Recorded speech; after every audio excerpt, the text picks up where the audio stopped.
Mama naman, mama. Mama, tatawa.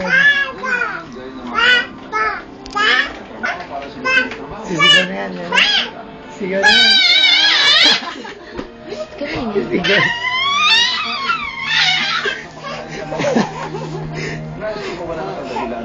Chuta!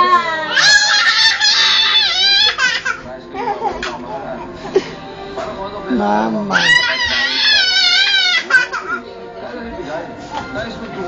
Kanina nagaba eh.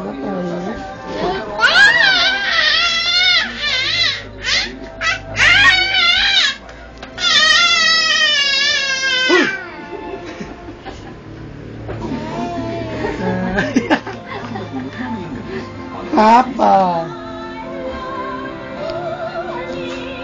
At hanggang ngayon, pinipinahan pa rin.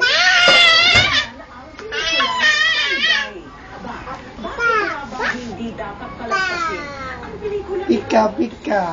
Kalahati ng pelikula ay binuo ng makabago. Mula sa comics na nilikha ni Carlo J. Caparas. Bidik! Ay isinilang Bidik! ang Panday. Bidik! Sa tabing noong taong 1981. Mula noon, inapangan na ang kanya Mama. Flavio.